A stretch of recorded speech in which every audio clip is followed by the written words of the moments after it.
All right, good afternoon, everybody, and welcome to this session where we'll be launching the book Insurgent Feminisms, Writing War. I hope you've managed to get a copy, or if you haven't, you can get one after. They're at the Nuria bookshop, okay? Now,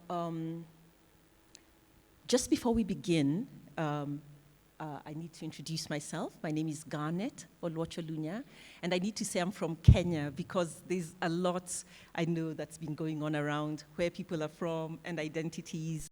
And to me, my panelists look Kenyan, but they are actually from elsewhere. So I said, I must say I'm Kenyan, just so, so you realize that I'm local.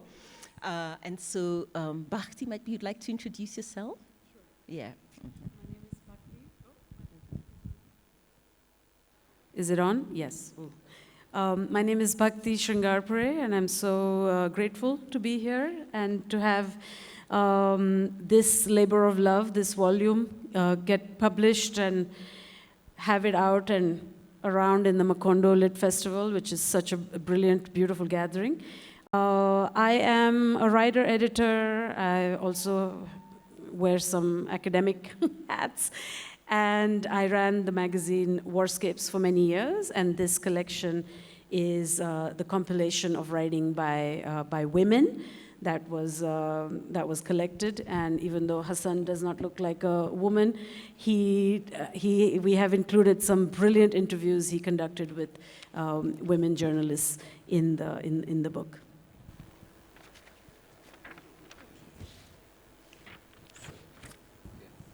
I can introduce myself. Okay. That's all right. Hello, everyone. Thank you so much for coming. And I'm really happy to be here, and especially to be co-representing this amazing collection of work. And yeah, it says Feminisms with an S, so I guess I can feel at home being a part of it. Yeah. My name is Hassan Ghedi Santur. I am a novelist and what else? Former journalist, I have to say. Like every time I introduce myself as a journalist, I feel a bit of a fraud because I haven't done journalism in a while, and very happily so, actually. Yeah, I'm really delighted to be here. Thank you for inviting me. Yeah. Oh, thank you. Thank you both. Now, before we came, to this panel, of course, I've had the privilege and the pleasure of reading, through, this book that you've put together. And I want to tell you, there's moments when it's harrowing, there's moments where it's lyrical, there's moments where it's beautiful. And I know this is difficult to say, of course, because it's about war. But, Bhakti, what you did, with this, with putting this compilation together, in a sense, is so timely, because I don't know how you feel, but I feel that I'm, under constant siege, that there's, you turn on the TV, you turn on the radio, you look at your phones, and it's always about something, whether it's, what was the last one, the exploding pagers and walkie-talkies, and, it's no longer far away. So, we are assaulted all the time, by this whole idea of war. But then, reading the introduction of your book, you said that you were challenged to actually begin to think about, the journals, before you published this book, because of something that happened in the US in, I think, 2001. I always forget the year now because we say 9/11. And then you're like, oh, when was 9/11? Well, that's 2001. And I remember I had just come, I used to live in Scotland, then in Glasgow, and I'd just come into the house. I was tired from spending a whole day in the library. And I opened the door, and my children came to the door, and they said, Mom, the Twin Towers have come down. And I said, whatever, I need a cup of tea. And they were like, no, no, no. And I thought, what movie are you watching? Because I thought it had to be fiction. And they said, no, it's the news. It's not a movie. And so, I always think, there I was needing a cup of tea, and people's lives are shattered. Things would never be the same for that group of people. So how, if you could share with us, how did this journey, begin for you, and then how did you come to this point where we actually have this book? Thanks, Garnette. Of course, every country, every place has a sort of relationship to violence, whether it's the country that is perpetrating it or whether you are part of a community upon whom violence has been perpetrated. For me, growing up in India, there was always the specter of violence and war when it came to Kashmir. And while I understood it, and I understood how the mainstream media, the mainstream narrative gets constructed around something like Kashmir or the Muslims that live in India who are a minority, it all kind of came home in New York in the aftermath of 9/11. And what happened after September 11th was that I saw a consolidation of extraordinary racism. And what I saw was a complete erasure of stories and narratives and opinions coming from, Muslims, folks from the Middle East, brown and black people, and what got consolidated was the story of the victimized sort of Americans, and with no accountability for the wars they had caused, with no accountability for colonial histories. And it really shocked me to see how quickly that story was the only story. The terrorists versus us, the people who, have no idea why this is happening to us. And also it was my first experience being racialized in such an extraordinary, extreme way, to always be seen as the sort of public enemy, the brown Muslim person. So I think it was, it brought home a lot of different truths. And I was doing my PhD at the time, and I realized the way in which academia was extremely complicit as well in erasing these histories, in generating these narratives that really made no sense, that were always on the side of the victorious, of the colonizer, of the sort of white imperial, sort of historian or academic or whoever. So some years later, when there was a sort of a boom and we were kind of beholding this miracle known as the internet, I started Warscapes magazine. And the explicit purpose of it was to think of war as a lens into displacement, as a lens into trauma, as a lens into talking about stories that may emerge from war and violence, but to also expand the term war to think about the war on women's bodies, the war on drugs, the state of siege, as you called it. And so the magazine kind of went on, and we had a glorious 10 years where we published a lot of works proudly from the Global South, even though we were always getting submissions of veterans of American wars and so on and so forth. We were very biased towards stories coming out of Africa, Asia, Middle East. And so I think 9/11 and the shock of all that, and to learn from all that was the journey that led to the magazine, and it shaped the perspective around it. Wonderful, thank you. And I just wanted to read something brief from the introduction, just how your reflections on this. And you say, Warscapes has urged an immersive reflection on war, not as a nationalist, jingoistic, or patriotic troops supporting exercise, but as an effective, deeply traumatic, unbearable, and inevitable burden upon the victim, the witness, the artist, and the ethicist. It goes without belaboring that the gendered, racialized, economically underprivileged, and disabled subject is the only one who has the capacity to witness and write war with the veracity, emotional investment, and enlightenment emerging from the lived experience of brutality. And I know, reading that, and then knowing that, Hassan Ghedi was going to be on the panel and reflecting on Somalia, which has not settled since, I think, 1991, when Siad Barre was, deposed. And, as they say, then the clans kind of have kept fighting. And I was looking at Razna Wara's book. I don't know if Razna is here. But, thinking about you, Hassan, being Somali-Canadian, could you share, might be a little bit about that journey, I know you were young when you left, but you've been reflecting over, through your work and all that, getting from Somalia to this point where you identify as Somali-Canadian. Yes, absolutely, but but actually, before I do that, I just wanted to, I think it seems to be working. Yeah. Can you hear Hassan?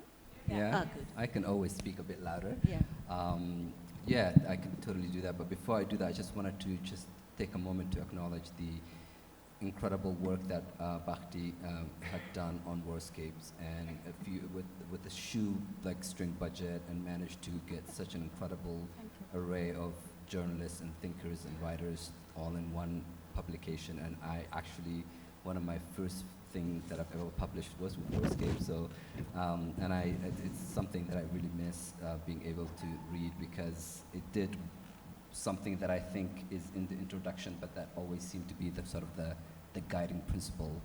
At least for me, I shouldn't put words in your mouth for what the guiding principle for Warscapes was. But for me, what it did was, so in the introduction, there are a series of questions, and I think it's something that all of us would think about during this session, which is how then to decenter, destabilize, and reimagine how we write, think, and talk about war. And I think that's what Warscape did so beautifully. So I just wanted to take a moment to acknowledge that. Thank you.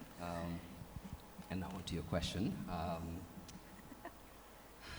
So as some of you may know, I was born in Somalia, and at the age of 13, just before the war started. But the war didn't just start one day. It was almost, a decade of just slow, basically it was an insurgency that was sort of coming all the way from north and just sort of making its way down to the capital.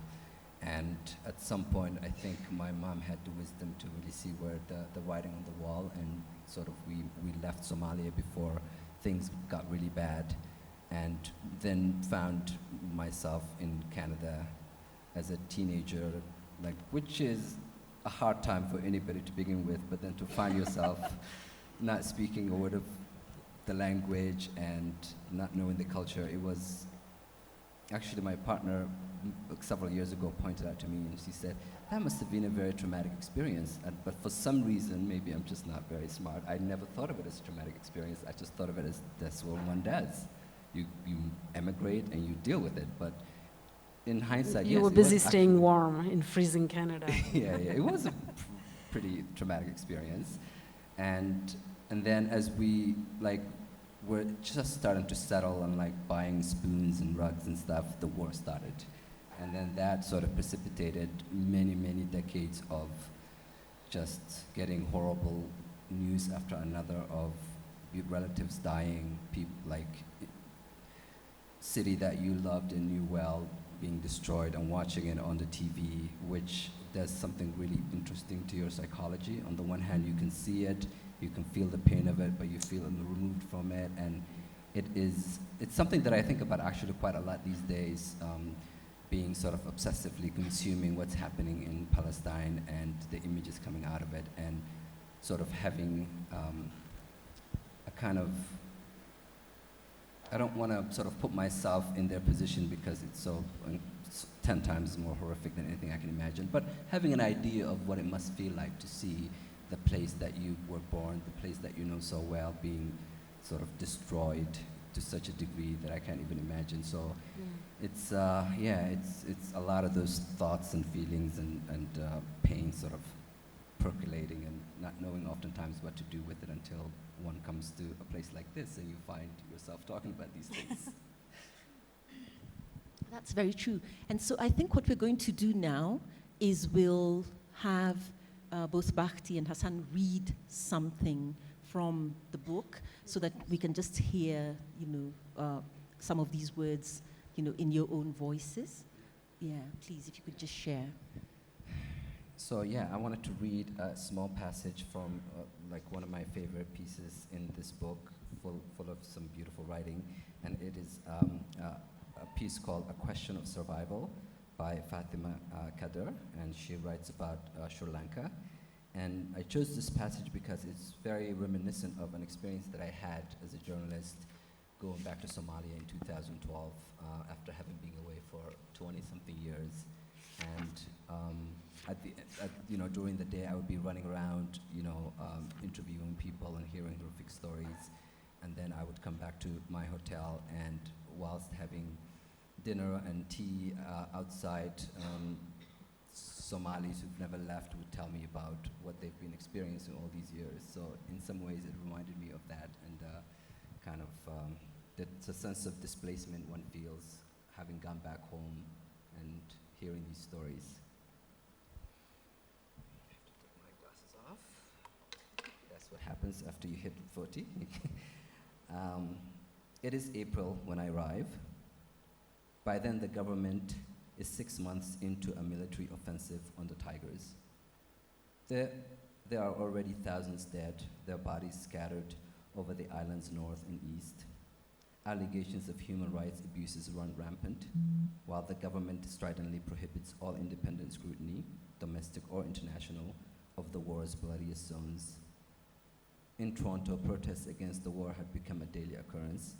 In Sri Lanka, responses to the fighting were as varied as the people, differing along the lines of language, class, and region. I spent the latter half of my stay on the island in a seaside town, Ampara. After a 4-year absence from the country, this town is as far east as I am now allowed to go. As a result of decades of war and government curfews, this is the farthest east than many of the people I meet on the trip, including relatives elsewhere in the country, had ever been. This is the village where my father was born, a largely Muslim town that subsists on farming and fishing. I spend these weeks listening to family and family friends talk about living through the war, the violence suffered and witnessed and accumulated.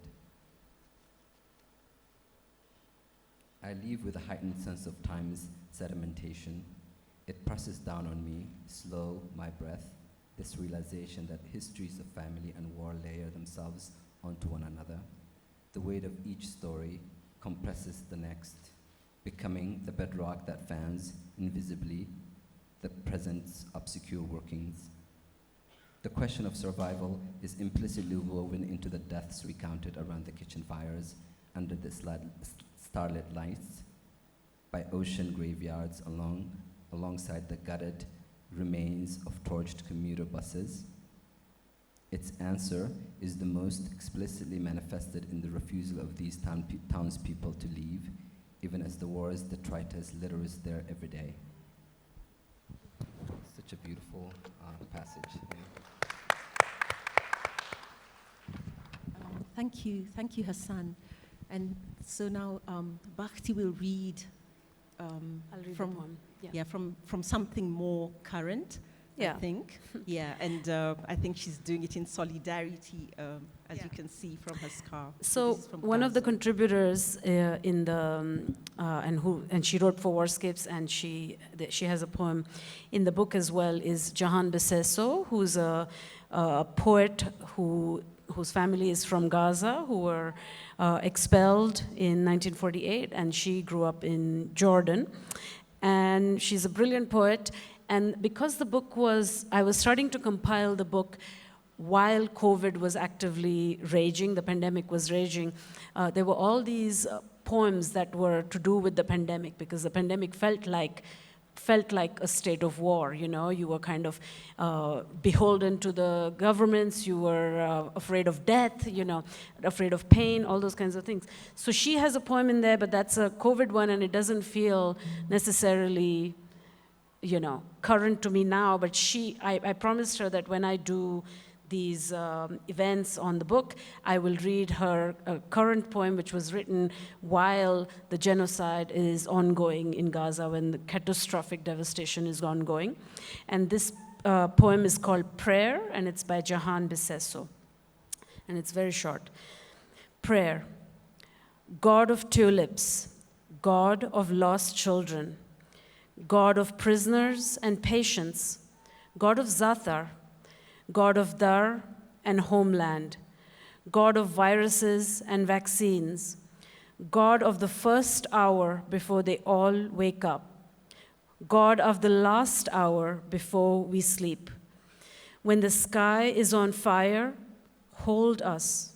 When the house is demolished, hold us. When the hospital is hit, hold us. When the lynch mob is on the streets, hold us. When the boot is on the neck, hold us. When the headlines forget, find us. Name us.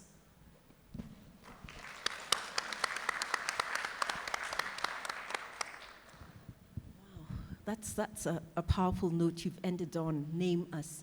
And you know, just to bring it back home, yesterday, the Commonwealth War Graves Commission actually held an event at the museum. And one of the things they're trying to do now is to name, you know, the African soldiers, or, you know, who are part of the Carrier Corps, who were not commemorated, you know, after the First and Second World Wars, but who fought equally. And so, you know, for me, that these things are with us, they're present, even as you think, you know, 1918 or 1945, and, you know, you're thinking that's a long time ago, but you still have families, you know, for whom the devastation, you know, just doesn't go away. Yeah? And I think, you know, again, in the introduction, I was just going to share a brief paragraph here, because, you know, you ask one of your writers from Lebanon, Lina Munza, and she asks, how do you measure the resonance of a bomb? Okay. And she says, the bomb is a quantum cluster, a capsule that determines the life of those who are affected beyond physical injury. Munza tells the story of those who fall out of the statistics of war, a life of settling into the cracks, the slow deterioration of a relationship, the incapability of functioning at any job, a boy who will refuse to sleep unless his mother presses her body around his and rocks him physically into slumber. Exile can cripple a person. In exile, one is zeroed back into the normative, the regular, the traditional. Okay? So that's some of the powerful stories that you have in the book. But, you know, Hassan Ghedi, now, you interviewed Razna Wara, who's a journalist from Kenya. And I keep looking around, but I can't see very clearly to see if Razna's here, but I cannot see her. And so, you know, in your interview, you actually asked her a question about Kenya. And so I had, you know, said I was going to ask you the same question. And you said, I'm particularly fascinated by your country, Kenya, and its relationship with Somalia. I liken it to a bad, dysfunctional marriage in which there is so much animosity and codependence but neither party wants to sever the relationship, okay? And you had put it to her, why is the relationship between Kenya and Somalia so toxic? Now, do you still feel the same, that it is toxic, or what are your thoughts now? No, all is well now. Everything It's just beautiful. It's been sorted in. Yeah, all sorted, guys. No, at the time when I asked her about that question, it was a particularly bad period in relations. It was, I think, about maybe almost a decade into this UN sort of supported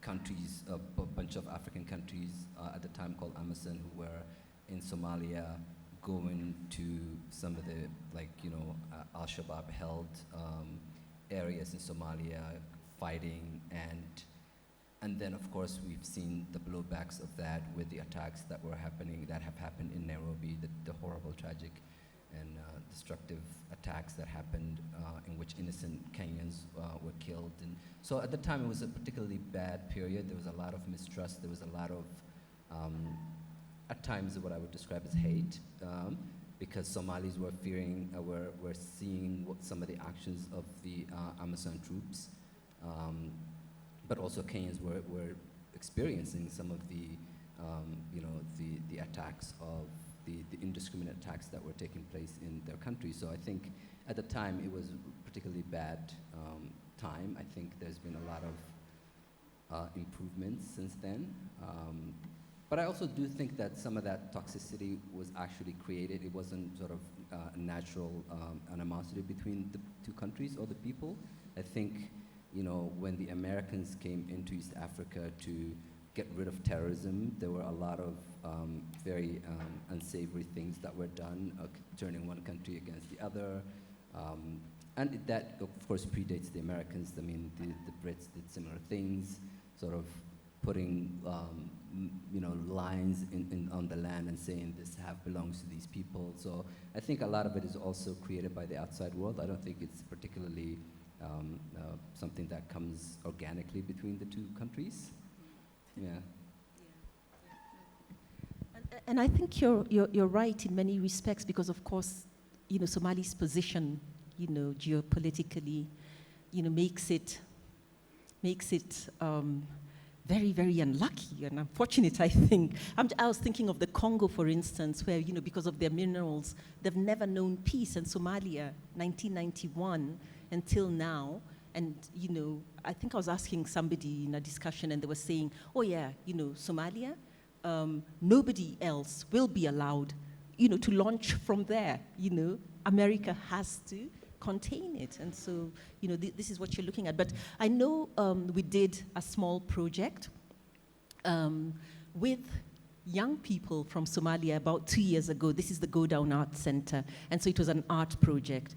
And we did it online, again, because of COVID. Yeah.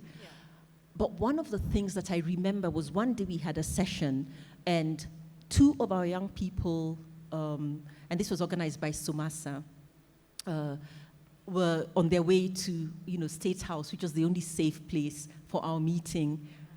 And, a bomb went off. And so they couldn't attend class because a bomb had gone off. And so I think, that, near and ever-present danger at home. But then again, they came over, and we had a wonderful time. We really did. And so I think for me, getting to know the young people as young people who have the same dreams and aspirations as everybody else, and just wish their country was more stable. Yeah. Yeah. But I just wanted to add also, for you guys who buy this book, I think it's a great, if I say so myself, great interview. Not because of anything I did, but because Raznawara was so incredible at really sort of describing why Somalia is and was in the state that it continues to be.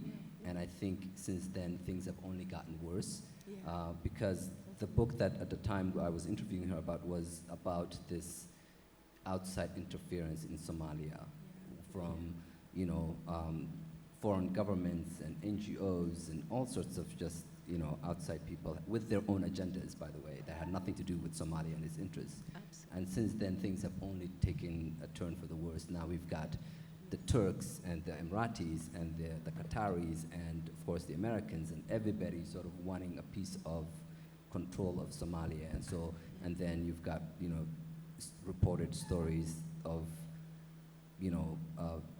luggage is full of money coming from, the Middle East, especially during elections, going from one candidate to the next, and then it's just, if anything, things have gotten worse in that respect. Wow. Right. Okay.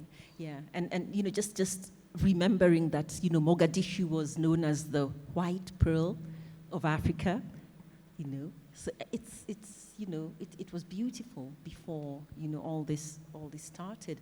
But now, I'll still, stick with you, Hassan, and ask you, because you had a conversation, and this is on YouTube, with the writer Ty McCormick, and this is how you refer to writing, okay? You said it's an act of imagination and a leap into another person's experience. So, because we are launching a book, who tells the story, and who determines, the life? And this is a question for both of you. Oh, do you want to take it? No? Okay. I think, if I remember correctly, what we were talking about in that interview was, so Ty McCormick, who's a wonderful journalist and a friend, wrote a beautiful book about this young Somali refugee who spent his formative years in Dadaab and ended up, going to Princeton University on a scholarship, and just a remarkable young man.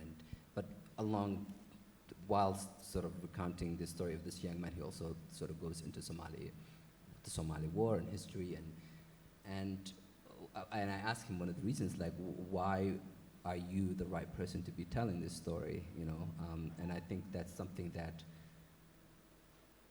is a lot on my mind as I consume books by, all sorts of people, and as a novelist, I'm also constantly sort of trying to go into the lives of the people that I'm writing about, and oftentimes become very belligerent when somebody tries to limit the people that I can write about. So to me, I've always thought of some of my favorite books that I've read as somebody who loves to read, and somebody who now wants to write books is, I don't think there is a limit to like who writes about what. I think it is, to me, one of the most profound acts that a human being can undertake is to imagine the lives of others, and with an open heart and open mind, and listen, and that doesn't mean that you're gonna end up writing a great book. You can fall flat on your face, but that's the effort of it, I think, is a beautiful and a profound sort of effort. Thank you. Yeah, I mean, who gets to write is, I can't have this generous response, Hassan, that you gave, because I feel so mired in thinking about the politics of publishing and who gets to write and what happens, and the very active and challenging effort to put together an anthology of writing by women about a topic that is consistently claimed by men, and claimed by the acts of combat and perpetrating violence and so on. And what gets left out, in a way, because of a sort of patriarchal, masculine world in which men get to tell the war story, what gets left out is the women's experience of it, the women's telling of it, and then the stories of the rebuilding that, whether we like it or not, is often done by women, and even if we are thinking about that war displaces, war generates these migrations, and that most migrants, the majority of migrants, tend to be men.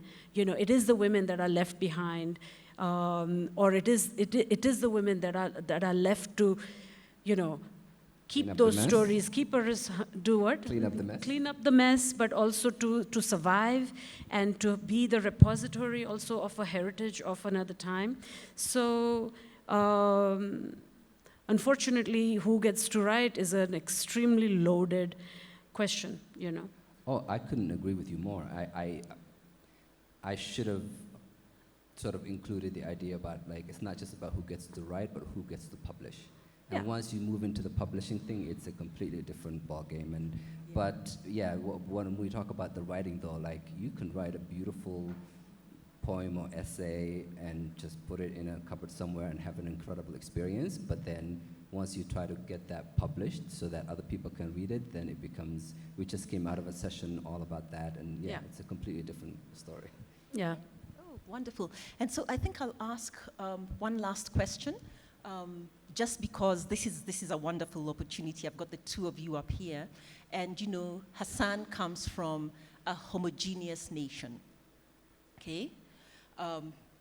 You interviewed El Mehdi from Sahrawi Arab Democratic Republic, and they're striving for nation. There's a writer, a scholar, Rana Dasgupta, who has recently, in the last 8 years, declared the death of the nation state. And so, within that context, that even, populations that you would imagine would be automatically a nation, and those that are not yet and still want this thing, and yet, even as Kenyans, I think we know we are struggling towards this ideal. What would you, what's your comment on that? And that's Yeah, from I your think, interview. when you said that, it seems like there's so many, so much fiction, writing, interviews of, with or written by people that actually don't have statehood, who are stateless in some way, and who are trying to still articulate a very particular identity. You're talking about my interview with the woman from Western Sahara. I also have an interview there called Kitchen Anthropology in Gaza, which are the authors of a brilliant book called Gaza Kitchen. And, what's interesting about thinking about the people that have been striving towards statehood, struggling towards liberation, freedom, but haven't achieved it yet, is the innovative ways in which, women, also men, of course, what they do, what are the modes through which they find ways to preserve heritage. And even with the woman from Western Sahara, as well as with the kitchen anthropology, food becomes such a huge factor to kind of recall, remember, and write down recipes, to think about the collective act of eating, sharing. There are ways in which, statehood, identity, culture, heritage is articulated that is so different, so innovative when you are without an actual passport or, a homeland. Yeah.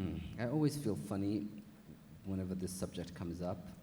I'm not funny in a good way, because on the one hand, as somebody who never really particularly felt part of a state, I mean, I was a bit young when we left Somalia, so my ideas of what it meant to be Somali was like eating anjera in the morning as breakfast and going to the beach. And, to me, it was those sort of, tactile, everyday part of life that I felt were Somali. And then off we go to Canada, and then you have a whole set of ideas, not even ideas really, just tangible, everyday sort of activities and experiences that you feel like are Canadian. And then now I live in Kenya, and although I wouldn't be so presumptuous as to say that I am Kenyan, I do feel at home. And then who knows, 5 years from now I can move to Timbuktu and feel at home. So to me, my idea of my lived experience of what a state is has always been pretty transient. But at the same time, my heart goes out to any group of people who are dying for their own state, and the importance of having that safe place to call a home of their own country. And so for me to sort of speak flippantly about, or what might come off as flippantly, about how it doesn't really mean that much to me, is something that I feel very sort of torn about. So yeah, all I have to do is look at the news and people being sort of bombed to smithereens because they just want a place to call home that is not subjugated by another outside force. So yeah, I'm always conflicted about what it means to have a state. Okay, thank you. I think on that note, I will open it up to whoever might have a question for our panelists. If anybody has a question. I think I can see two hands at the back there. Yeah.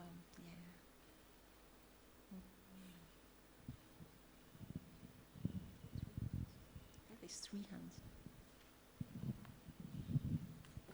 Yeah, thank you for a great session, Garnette. My name is Tony Mochama. I'm a novelist and a journalist. When we speak about state sometimes, like now, you ended on the note of the Sahrawi. And we as writers sometimes tend to be very romantic about the identity of peoples. We say that peoples need their homelands, peoples need, to fight liberation wars. But for example, in a case like Sahrawi, and I've been to the Western Sahara, to Dakhla a few times, what happens when it's actually secessionists, I'll say like the Polisario, when it's like a country like Spain is handing back something to Morocco, and some men decide this is the exact moment to seize power. Because at that time, sovereignty is being passed, and there are people who are greedy to be presidents, sultans, or kings at that time. What is the role of the state in holding together a unitary state? We had our shifter wars. Mohammed Abe made war in Ethiopia the other day on Tigray.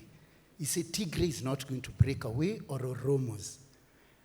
Lincoln did the same with America. So what is the role of the state in saying, you are not just going to say, Mombasa, sio bara, and say we want our own identity.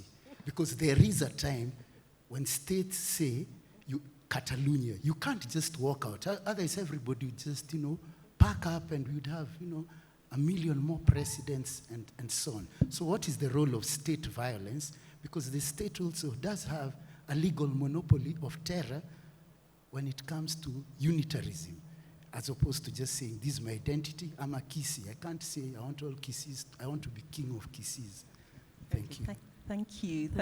Thank you for that provocative question. Yeah. Okay. Yeah. Take one more. We take one more, Okay, and then sure. yeah. Let's take one more, and then you can answer both. Yeah.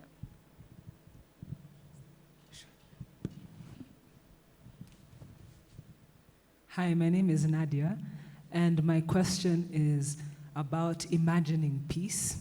So to continue to survive, not just the context of the accounts that you have all compiled, but even the process of production, living each one of those stories, is imagining peace one of the luxuries or tools that you use to continue to survive yourselves?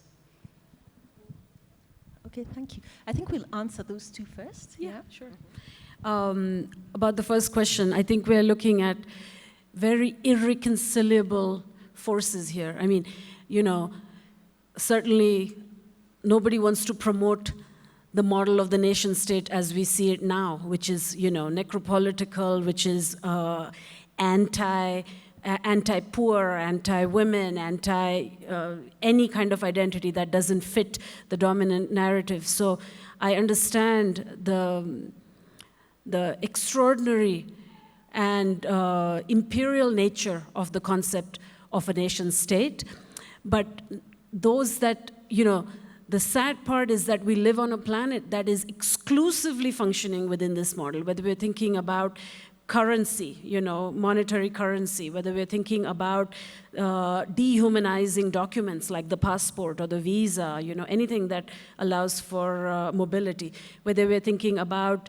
being able to see a doctor and have an ID and a set of numbers that is associated with you. So no matter what, it's almost the idea that we need these parents, even though these parents are abusive parents. And I think again and again, and at the same time, we see the limits of nation state and what it does and how much violence it wreaks.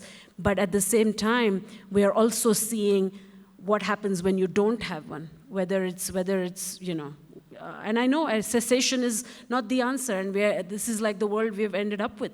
Even something as messed up as a two-state solution for Palestine, it's a messed up racist solution. But this is where we are. This is what, everybody's voting for, trying for something, and that status sadly becomes so important. Yeah, I just wanted to also add everything, of course, you said is so eloquently said, but also the idea of state-sponsored terrorism and how little we hear about that. Yeah. Like, it always shocks me that terrorism is something that's only ascribed to a group of insurgents. You know, I mean, when you have, and this might be a bit controversial to say because people love Obama, and especially here in Kenya, but you know, he has presided over 8 years where, you know, so many people were killed in Somalia, in Afghanistan, everywhere civilians were killed. 2 million migrants were deported. Yeah. But also just the idea that you can have this thing that's flying over, you know, people's lives and just bombing people, oftentimes civilians, that's terrorism. Having thousands of pagers go off in the middle of a busy city while people are shopping, and all you hear about in the news is, wow, look at this incredible operation and how complex it was. And that's when I really feel like we need new journalism, because this status quo of like ignoring the fact that this was terrorism in plain sight, and we're talking about the sophistication of the operation, seriously. So to me, that's also one thing that I wanted to add to the idea of state-sponsored terrorism is a thing. So then how do you imagine peace? What does peace look like?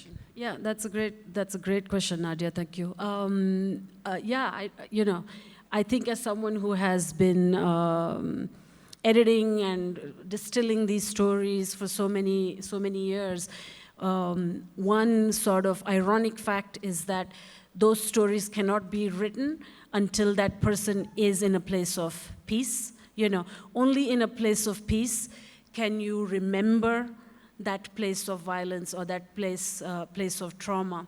So the fact that the story exists, for starters, is already evidence of tranquility, stillness, or a place in which one has arrived at a refuge or something like that, you know. How does one imagine peace? We have, I always quote this cynical line from the Maltese cartoonist Joe Sacco, who says, he has a scene in one of his graphic novels where there is a massacre or something, and I think it's Palestine or maybe it's Bosnia, and all the journalists and everybody just lands up like hawks. And then he says, yeah, there we are, here we are to watch another killing, to look at more of this. And he's like, the truth is, peace won't pay the rent, And we live in a world that just will not allow. We live in an industry, that a war machine that is so acute, so extreme, that imagining peace even becomes almost an extraordinary act. And I think people do it, people write it, people think about it, but it remains in a place of imagination, and there's something sad about that to me. Hassan? Yeah, absolutely. And also, who gets to enjoy peace once peace has been so-called established? I mean, Somalia is a good example. The civil war is officially over, we're told, but who gets to enjoy the fruits of the peace? It's the people who have connections, who have money, who are warlords, who are, and you go to Mogadishu now, and there is a mother with 4 children who is in an IDP camp, and her situation has not improved since, the 90s. So that's another thing, like, peace for whom? And also, just to add to what Bhakti said, like, I think it's oftentimes romanticized, this struggle and the forced migrations and all the great sort of works that have been born out of that. But I also think, imagine how much more art, how much more incredible work we could have seen in Afghanistan, in Palestine, in Somalia, if people had peace, where they could actually had the mental wherewithal to actually sit down and create something beautiful. And they're not just struggling to just sleep even because they're, traumatized from war. Thank you. Thank you for that. I think we'll take just one more round. I can see a hand there and one at the back. Yeah. So we'll take 2 more questions. Hello, my name is Lachi, and I'm a human. My question is, just to build on what Bhakti was saying about this place of peace where you can remember the trauma and stuff, what's the role of the writer, for example? What's your role as a writer, as a researcher, as a storyteller in creating circles of healing and care for yourself and for the people you write? What is the role, she said?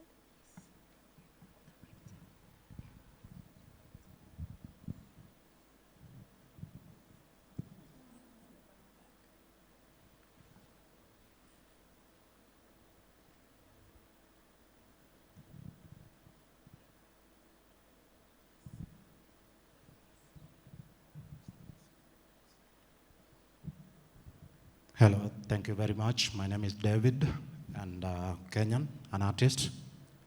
My question is, do you guys get the challenges of being gagged by, the higher parties there, or the big fish, we call them in the market? Because I've heard of experience where media is being gagged, so you report actually what they want you to report. I've also done a lot of arts and used arts to address some sensitive issues, but you realize that you go through a lot of challenges. We know artists from, like your country, the Middle East, who have to run and get residencies in safe countries.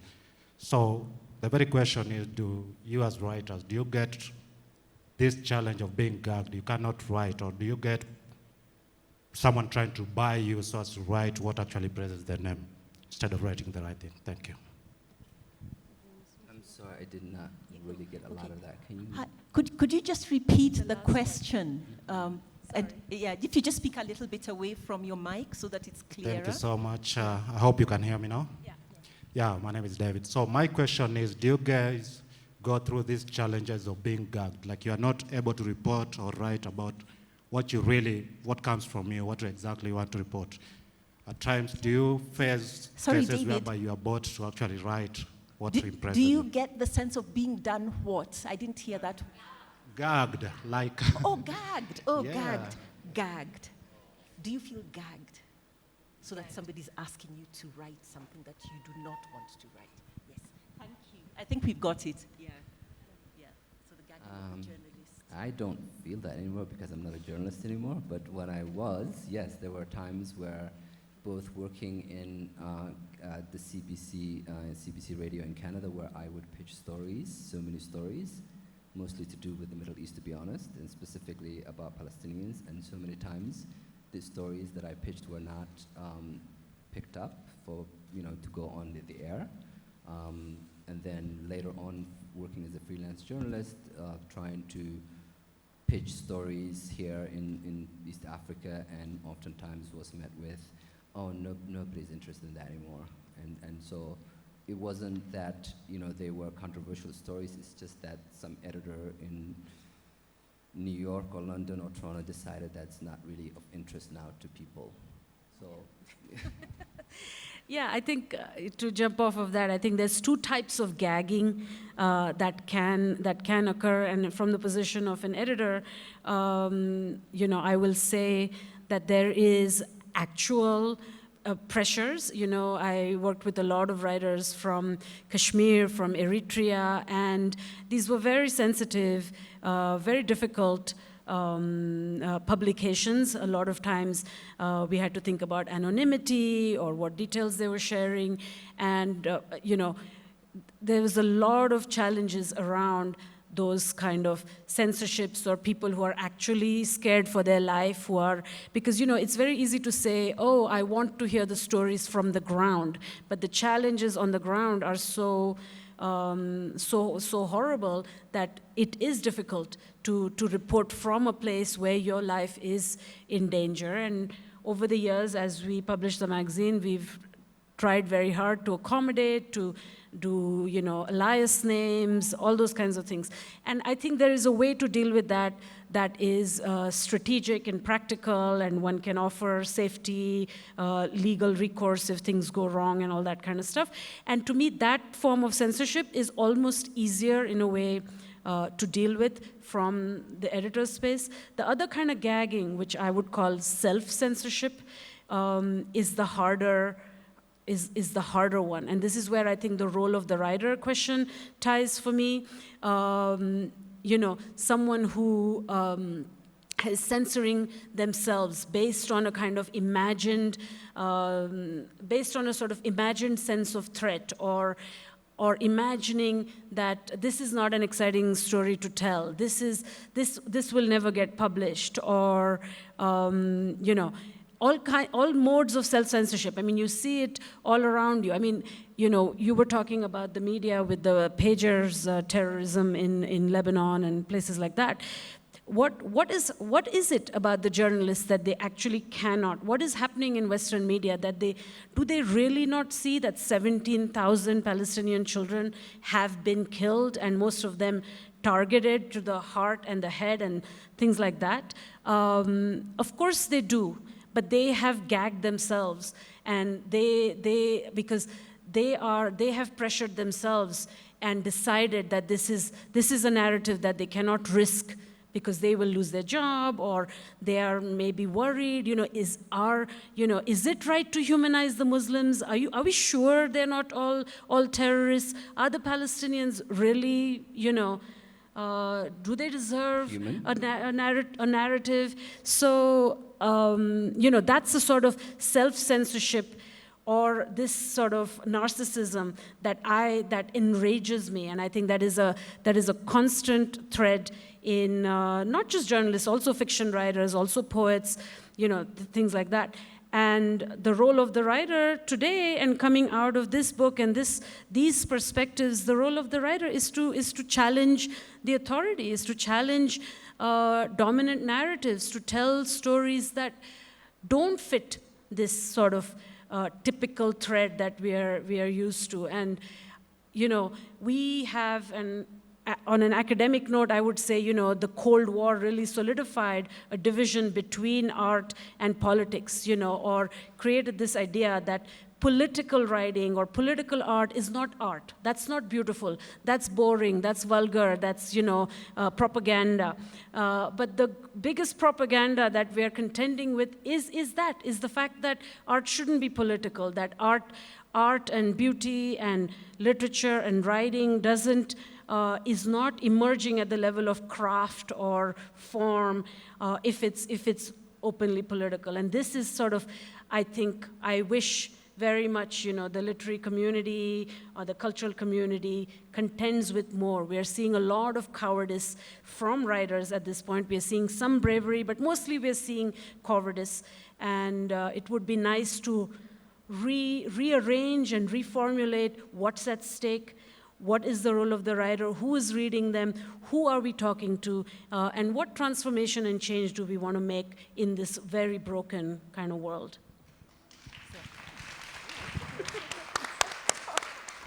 Oh, God, I think that's such a wonderful note on which to end,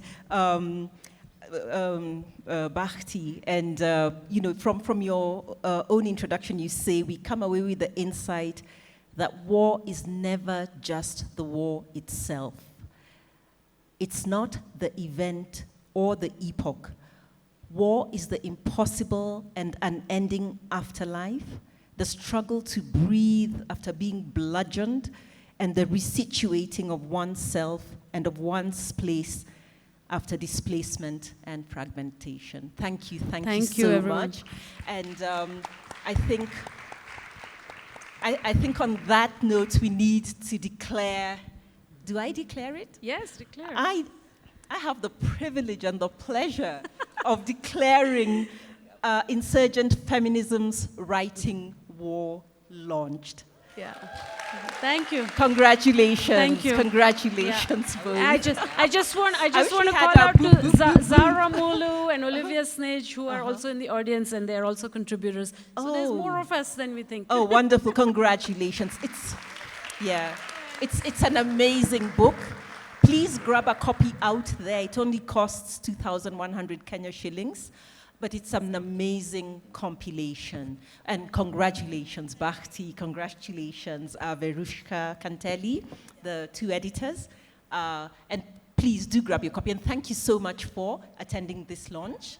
Yeah, thank you. Thank you, Garnette. Thanks, Hassan.